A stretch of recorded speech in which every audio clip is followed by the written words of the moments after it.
Dear students, आज के इस वीडियो में हमें रासायनिक अभिक्रिया और इसके प्रकार, जिसमें पहला जो प्रकार है संयुग्मन अभिक्रिया, इसको समझेंगे।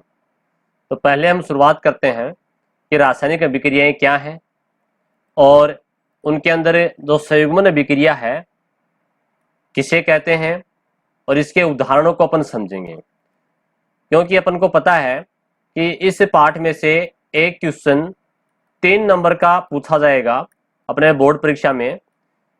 तो रासायनिक अभिक्रियाओं में से जो क्वेश्चन आते हैं वो हमेशा उस अभिक्रिया के नाम से और उसको समीकरण या उदाहरण सहित समझाने से आता है।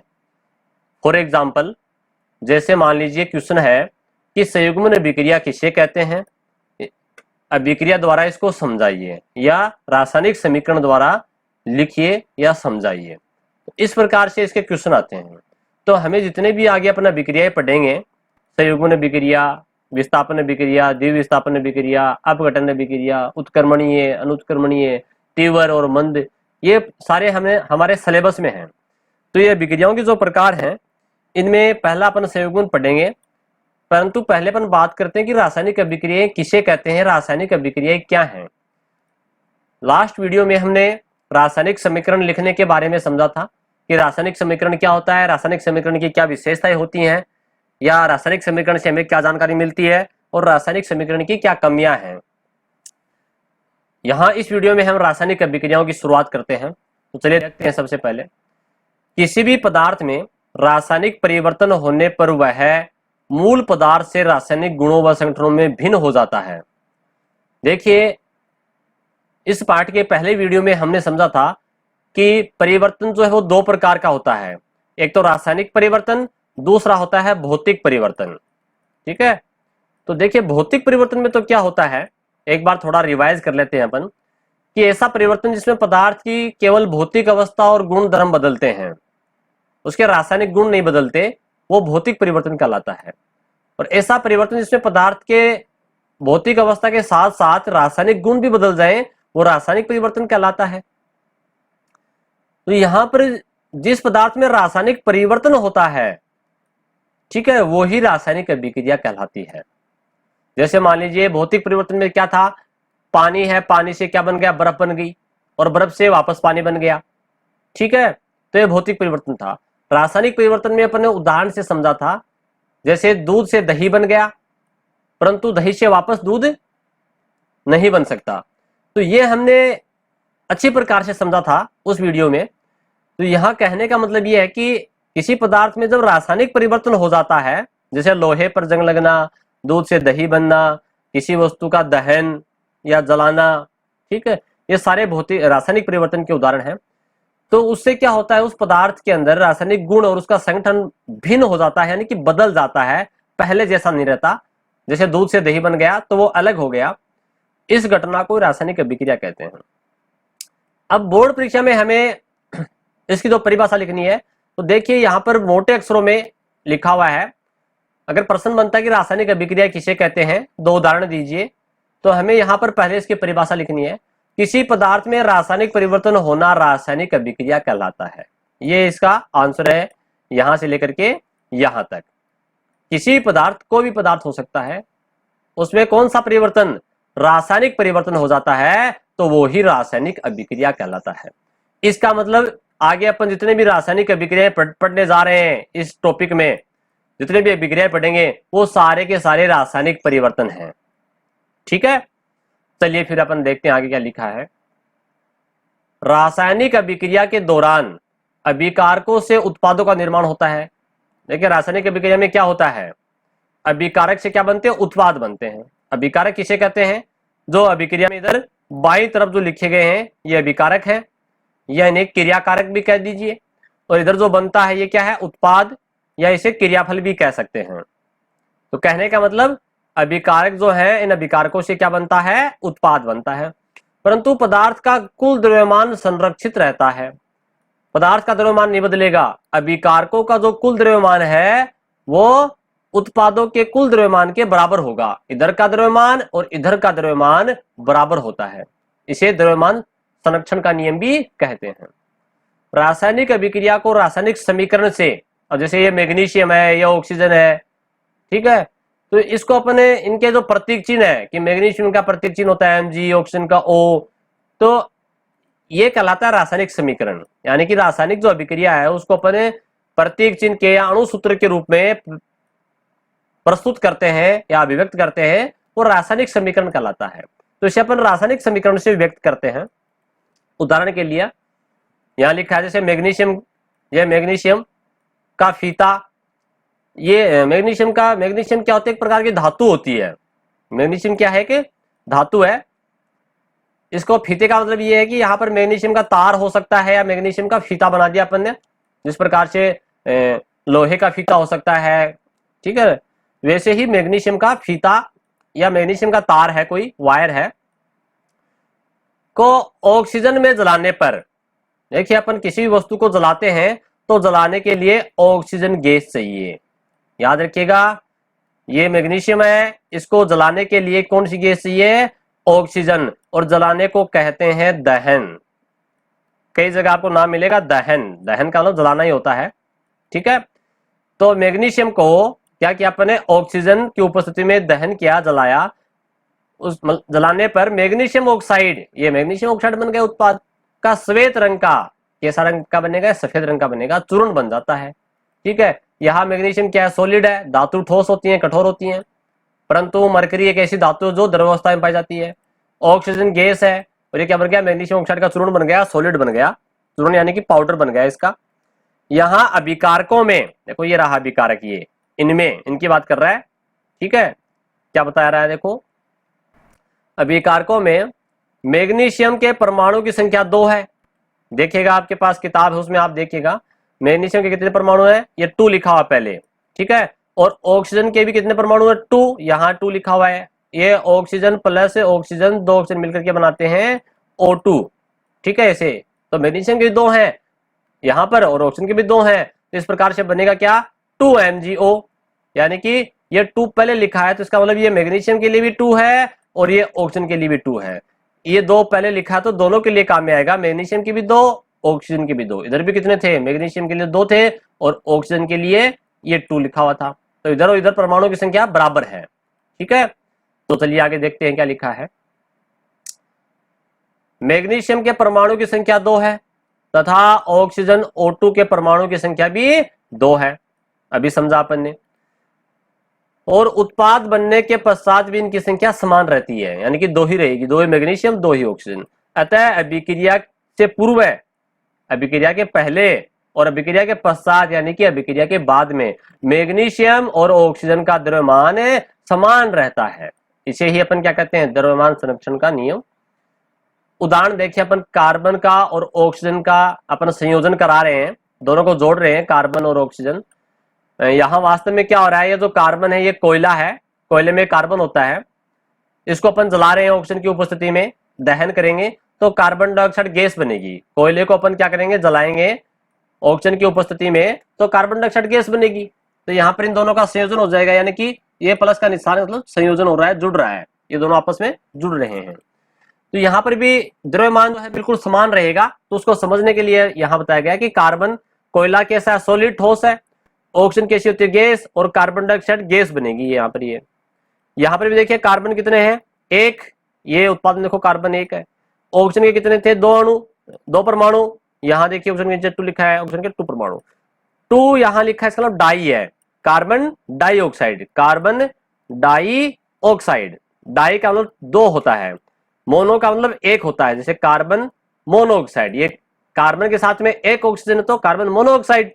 इस 1 को चाहे लिखो चाहे मत लिखो, 1 को अपन लिखते नहीं है, दर्शाते नहीं है, तो यहां पर क्या होगा, कार्बन मोनो का मतलब 1, डाई का मतलब 2, ट्राई का मतलब 3, टेट्रा का मतलब 4। इस प्रकार से इसकी ये गिनती होती है अपने साइंस में।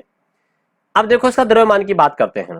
कार्बन अपने 6 नंबर पे आता है, परमाणु क्रमांक 6 है। अब आप कहोगे सर आपको कैसे पता चला कार्बन का परमाणु क्रमांक 6 है। देखिए आपको 1 से लेकर के लगभग 30 तक परमाणु क्रमांक तो याद करने ही पड़ेंगे। जैसे 1 नंबर पे आता है हाइड्रोजन, 2 पे आता है हीलियम, 3 पे आता है लिथियम, 4 पे बेरिलियम, 5 पे बोरोन, 6 पे कार्बन, 7 पे नाइट्रोजन, 8 पे ऑक्सीजन, 9 पे नियोन। ठीक है, इस प्रकार से आपको जो है यहाँ पर 30 तक, 1 से लेकर के 30 तक आपको परमाणु क्रमांक याद होने चाहिए। इसके लिए अपना एक पाठ ही पढ़ेंगे, आवर्त सारणी का एक सारणी दी गई है, उसमें आपको अब तक जो 118 तत्वों की खोज हो चुकी है वो सारे तत्व वहां मिल जाएंगे, परंतु आपको 118 तत्व याद करने की आवश्यकता नहीं है, आपको केवल 30 तक याद करने हैं। तो यहां देखिए जितने भी परमाणु होते हैं, एक बार समझते हैं, 9th क्लास में आपने पढ़ा होगा। परमाणु की संरचना इस प्रकार से होती है, परमाणु के बीच में होता है नाभिक, नाभिक में होते हैं प्रोटॉन और न्यूट्रॉन। ठीक है, और बाहर जो कक्षा होती है उसमें होते हैं इलेक्ट्रॉन। तो नाभिक में जो प्रोटॉन है और ये जो न्यूट्रॉन है, प्रोटॉन और न्यूट्रॉन दोनों नाभिक में होते हैं, और इन दोनों का जो द्रव्यमान है, इन दोनों का योग यानी कि प्रोटॉन प्लस न्यूट्रॉन, इन दोनों को जोड़ दिया जाए, इनकी संख्या को जोड़ दिया जाए तो उसे कहते हैं द्रव्यमान संख्या। द्रव्यमान हो जाएगा, प्रोटॉन और न्यूट्रॉन का जोड़ ही क्या हो जाएगा, द्रव्यमान हो जाएगा। अब देखो कार्बन 6 नंबर पे आता है, इसमें 6 प्रोटॉन है और इसमें 6 ही न्यूट्रॉन होते हैं। ठीक है, तो 6 और 6 12 हो गए, द्रव्यमान संख्या कितनी होगी, 12। ये इसका आंसर यहां लिखा हुआ है। इसी प्रकार से मैंने क्या होता है कि ऑक्सीजन कितने नंबर पे आता है, 8 नंबर पे, आपको याद करना पड़ेगा 8 नंबर पे आता है क्योंकि इसमें 8 प्रोटॉन है। तो 8 ही प्रोटॉन है और प्लस 8 ही न्यूट्रॉन है, तो कितने हो गए, 16। अब यहां ऑक्सीजन के कितने परमाणु है, 2 परमाणु है, तो 16 को 2 से गुणा कर देंगे तो टोटल 32 हो जाएगा। ये कार्बन 1 था तो 12 हो गए, ऑक्सीजन के द्रव्यमान संख्या जो है 16 है, तो यहाँ पर 2 है परमाणु, 16 दूनी 32 हो गया। इन दोनों का योग कितना हो गया, 12 और 32 का 44, 44। अब देखो जो क्रिया कारक है इनका द्रव्यमान 44 है, तो ये जो उत्पाद है या क्रियाफल है इसका द्रव्यमान भी 44 ही होगा। ठीक है, बराबर रहेगा। तो कैसे होगा, देखो यहाँ कार्बन 12 नंबर पे 12 परमाणु इसका द्रव्यमान हो गया, ये ऑक्सीजन का 16 दूनी 32 हो गया, तो 12 और 32 44। ठीक है, कहने का मतलब ये है कि अभिकारक या क्रिया कारक का द्रव्यमान, तो उत्पाद या फिर क्रियाफल बोल दीजिए, इनका द्रव्यमान दोनों का समान रहेगा, बाईं तरफ का और अभिक्रिया के दाएं तरफ के जो परमाणु हैं उनकी द्रव्यमान संख्या या उनका द्रव्यमान या परमाणु की संख्या समान रहती है। अब देखो इसमें क्या बता रहा है, इसके बारे में बता रहा है ये, इस अभिक्रिया में कोयले का दहन, ये कोयला है, कार्बन मैंने बताया ना, कार्बन जो है ये कोयले में कार्बन ही होता है। ठीक है, अपन कार्बन का एक पार्ट पढ़ेंगे वहां पर भी आएगा। कार्बन के 2 अपरूप है, क्रिस्टलीय और अक्रिस्टलीय अपरूप, आपने 8वीं क्लास में पढ़े होंगे। तो ये कार्बन का जो है अक्रिस्टलीय अपरूप है कोयला। ठीक है, तो कोयले का दहन, दहन का मतलब जलाना, जलाने के लिए कौन सी गैस चाहिए, ऑक्सीजन, ये ऑक्सीजन लिखा है यहाँ पर। ठीक है, ये कोयला और ये ऑक्सीजन का दहन हो रहा है की उपस्थिति में किया जाता है। यहाँ कोयला जो कार्बन है और ऑक्सीजन है अभिकारक है, ये दोनों क्या इधर अभिकारक, देखो तीर का निशान जो लगा है इसके इधर वाले तो क्या है अभिकारक या क्रियाकारक, और उत्पाद के रूप में इधर जो बनता है वो क्या है, उत्पाद या क्रियाफल के रूप में बनने वाली गैस कार्बन डाइऑक्साइड CO2 के गुण इसमें सर्वथा भिन्न है। यानी कि कार्बन के अलग गुण है, ये तो कोयला है, ठोस है, ये ऑक्सीजन गैस है, इसके गुण अलग है। लेकिन जब क्रिया कारक दोनों मिलकर के क्रियाफल बनाते हैं या उत्पाद बनाते हैं तो उसके गुण बदल गए, यही तो रासायनिक परिवर्तन है। अपने रासायनिक परिवर्तन में पढ़ा था ना कि यहाँ पर जो अभिकारक या क्रियाकारक जो है वो नया पदार्थ बना लेते हैं। ठीक है, तो ये इससे भिन्न हो गया, कार्बन डाइऑक्साइड गैस बन गई। यहाँ 12 ग्राम कार्बन और 32 ग्राम ऑक्सीजन, देखो ये 12 और 32 इनकी बात कर रहा है, क्रिया करके 44 ग्राम, ये दोनों इधर 44 है और ये क्रिया करेंगे तो इधर भी 44 ग्राम कार्बन डाई ऑक्साइड बनाता है। देखा जाए तो अभिकारकों का कुल द्रव्यमान उत्पाद के कुल द्रव्यमान के बराबर रहता है, यही तो द्रव्यमान का संरक्षण का नियम है। चलिए फिर अपन आगे बात करते हैं। रासायनिक अभिक्रिया में यौगिकों के परमाणुओं के मध्य बने हुए बंध टूटते हैं तथा नए बंधों का निर्माण होता है। देखिए जितने भी पदार्थ हैं उनके बीच में आपस में जो बंध बने हुए हैं वो टूटते हैं और नए बंध बनते हैं। अभिकारकों के संयोग करने, बंधों के टूटने व बनने, अभिक्रिया का वेग और प्रकृति के आधार पर रासायनिक अभिक्रियाएं अनेक प्रकार की होती हैं, परंतु यहाँ जो प्रकार है उनमें अपन आज के इस वीडियो में केवल एक प्रकार पढ़ेंगे, संयुग्मन अभिक्रिया।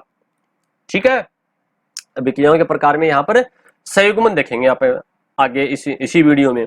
तो चलिए अपन शुरुआत करते हैं। देखो नाम ही क्या है, सहयुग्मन। सहयुग्मन का मतलब होता है जुड़ना। दो पदार्थ, जैसे एक पदार्थ ये है, एक पदार्थ ये है, दोनों जुड़ गए। ठीक है, सहयुग्मन बोल दीजिए या फिर संयोजन बोल दीजिए। ठीक है, इसका नाम संयोजन भी हो सकता है या फिर योगशील भी कहेंगे या योगात्मक अभिक्रिया। योग का मतलब क्या होता है, जोड़ करना। ठीक है, अपन देख लेंगे आगे। देखते हैं क्या इसकी परिभाषा। क्वेश्चन मैंने आपको शुरू में बताया था कि प्रश्न इस प्रकार से पूछा जाएगा आपकी बोर्ड परीक्षा में कि संयोजन अभिक्रिया किसे कहते हैं, रासायनिक समीकरण से ही समझाइए। 3 नंबर का क्वेश्चन बनेगा, 1 नंबर का इसके परिभाषा का और 2 नंबर इसके समीकरण लिखने का। ठीक है, तो हमें इसको याद करना पड़ेगा। ऐसी रासायनिक अभिक्रियाएं जिसमें 2 या 2 से अधिक अभिकारक, देखो यहां तो आपके 2 ही दिए गए हैं, एक ही और एक ही है, 2 से अधिक भी हो सकते हैं, प्लस सी यहां पर एक और हो सकता था इसे, है ना। ये अभिकारक हैं, ये क्या है, सारे अभिकारक आपस में संयोग करके, संयोग करना ही मिल करके एक ही उत्पाद, ये बहुत इंपॉर्टेंट चीज है, एक ही बनेगा, यानी कि ए और बी बन गया ना, एक ए और बी के मिलने से। अगर सी और होता तो ए बी सी तीनों एक साथ मिल जाएंगे, संयुग्मन अभिक्रिया कहलाती है। ये तो इसकी परिभाषा है यहां से यहां तक। 1 नंबर आपका यहां आ जाएगा।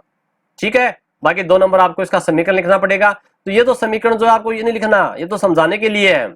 ठीक है, आगे देखते हैं इसमें क्या होता है। इन अभिक्रियाओं में अभिकारकों के मध्य नए बंधों का निर्माण होता है। देखो यहाँ ए और बी दोनों पदार्थ अलग अलग हैं और ये दोनों, इन दोनों के बीच में एक बंध बन गया है। ये बंध, ये इस प्रकार से बंध बन गया है, ये है ना, दोनों जुड़ गए तो नए बंध बन जाते हैं संयोजन अभिक्रिया में।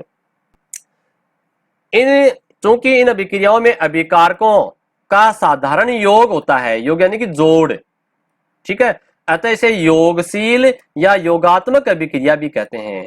अब बोर्ड परीक्षा में आपसे अगर पूछ लिया जाए कि योगात्मक अभिक्रिया किसे कहते हैं या योगशील अभिक्रिया किसे कहते हैं, तो आपको कंफ्यूज नहीं होना, यह संयुग्मन अभिक्रिया जो है इसी का नाम है।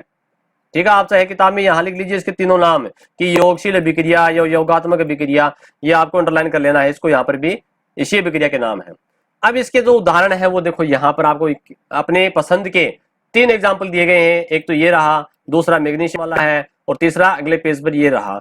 तीनों में से कोई भी एक आप अपनी सुविधा के अनुसार याद कर लीजिए, आपको जो सरल लगे। और अभिक्रियाओं के समीकरण को लिखने का तरीका हमें हमेशा इधर से लिखेंगे, इसको शुरुआत इधर से करेंगे और इधर चलेंगे। इनको बार बार रफ कॉपी में आप लिखने का अभ्यास करोगे तभी आपको ये याद रह पाएंगी। केवल किताब मात्र पढ़ने से यानी कि रीडिंग लगाने से आपको ये अभिक्रिया कभी भी याद नहीं होंगी। बार बार इनको कॉपी में नोट कीजिए, रफ कॉपी में एक अभिक्रिया को 10 बार लिखिए, आपको अपने आप याद हो जाएगी। तो देखते हैं संयोजन अभिक्रिया में पहला, कोयले का दहन, ये कार्बन। ठीक है, कोयले में कार्बन होता है, ये ऑक्सीजन, ऑक्सीजन की उपस्थिति में दहन या इसको जलाते हैं, कार्बन डाइऑक्साइड गैस बन गई तो संयोजन हो गया, ये दोनों जुड़ गए। इसी प्रकार से मैग्नीशियम का उदाहरण जो अपन ने इधर समझा था पहले, वो का वो एग्जाम्पल यहाँ ले लिया अपन ने। ठीक है, यहाँ इस अभिक्रिया में थोड़ी सी मिस्टेक है, इसको यहाँ अपन 2 लिखेंगे, ये क्या है 2 आएगा यहाँ पर, 2Mg और O2, ये बन गया 2MgO मैग्नीशियम ऑक्साइड। ये मैग्नीशियम का फीता था, इसका दहन किया, इसको जलाया तो मैग्नीशियम ऑक्साइड बन गया। ठीक है, ये भी संयोजन अभिक्रिया है, दोनों मिलकर के एक पदार्थ बना लेते हैं। तीसरा एग्जाम्पल ये अपने पिछले वीडियो में भी आया था अपन ने, एथीन का हाइड्रोजनीकरण। देखो एथीन, कार्बन की संख्या जब 2 हाइड्रोकार्बन जो है, एक पार्ट आएगा अपने हाइड्रोकार्बन, जो हाइड्रोजन और कार्बन से मिलकर बने होते हैं पदार्थ, उसे हाइड्रोकार्बन कहते हैं। तो देखो इधर आपको दिख रहे हैं सारे हाइड्रोकार्बन ही है, यानी कि हाइड्रोजन और कार्बन ही है, इसमें और कोई चीज नहीं है, हाइड्रोजन और कार्बन ही है, इसे अपन हाइड्रोकार्बन कहते हैं। अब यहाँ पर हाइड्रोकार्बन के अंदर जब एक कार्बन होता है तो उसे तो कहते हैं मेथ। ठीक है, आपको इसकी गिनती याद करनी पड़ेगी। 2 कार्बन को कहते हैं एथ, 3 कार्बन को कहते हैं प्रोप। ठीक है, आगे एक पार्ट है उसमें देख लेंगे अपन। 4 कार्बन को कहते हैं ब्यूट। तो इस प्रकार से यहाँ पर देखिए 2 कार्बन है, एक कार्बन ये, एक कार्बन ये, 2 कार्बन एथ। जब डबल बॉन्ड लगा होता है तो उसके आगे आएगा इन, यानी कि एथ प्लस इन लिख दो आगे, तो क्या बन जाएगा ये एथीन। ठीक है, तो ये एथीन बन गया। अब एथीन के साथ में क्या कर रहे हैं, हाइड्रोजनीकरण है। हाइड्रोजनीकरण का मतलब है हाइड्रोजन जोड़ना। ये लो अपने हाइड्रोजन जोड़ दिया, किसने जोड़ दिया, इस एथीन में हाइड्रोजन जोड़ दिया, इसे ही अपन हाइड्रोजनीकरण कहते हैं। किसी भी पदार्थ में अपन हाइड्रोजन जोड़ते हैं तो उसे हाइड्रोजनीकरण कहा जाएगा। तो यहाँ एथीन के साथ में अपन ने 2 हाइड्रोजन यानी कि हाइड्रोजन गैस, 2 हाइड्रोजन के परमाणु, हाइड्रोजन गैस को अपन ने जोड़ा, किसकी उपस्थिति में? निकल उत्प्रेरक की उपस्थिति में। बहुत इंपॉर्टेंट है। कौन सा उत्प्रेरक आएगा यहाँ पर? निकल उत्प्रेरक। उत्प्रेरक को हमेशा तीर के निशान के ऊपर लिखा जाता है। यहाँ पर 473 केल्विन तापमान और 100 एटीएम, एटीएम यानी कि वायुमंडलीय दाब, एटमोस्फेयर। एटीएम मतलब क्या है? एटमोस्फेयर। एटमोस्फेयर का होता है वायुमंडल, ठीक है। तो 100 एटमोस्फेरिक प्रेशर, 100 एटमोस्फेरिक प्रेशर की उपस्थिति में अपन इसको क्या बना लेंगे? एथीन से एथेन बन जाएगा। क्या बन जाएगा? ये एथेन बन जाएगा, ठीक है। तो यहां पर ये भी संयोजन अभिक्रिया है। ये दो अलग अलग पदार्थ थे और इसे एक उत्पाद बन गया, एथेन बन गया। तो ये संयोजन अभिक्रिया या संयुग्मन अभिक्रिया या फिर योगात्मक या योगशील अभिक्रिया कहलाती है। इस प्रकार से हमने आज के इस वीडियो में जो पहली अभिक्रिया का प्रकार है संयुग्मन अभिक्रिया, इसको समझा। और आगे के जो वीडियो है उसके अंदर अपन अभिक्रियाओं के जो प्रकार है, अन्य प्रकार हैं, जैसे विस्थापन अभिक्रिया, द्विविस्थापन अभिक्रिया, ठीक है, वो सारी अभिक्रियाएं और जो अपने सिलेबस में है उनको अपन नेक्स्ट वीडियो में समझेंगे। धन्यवाद।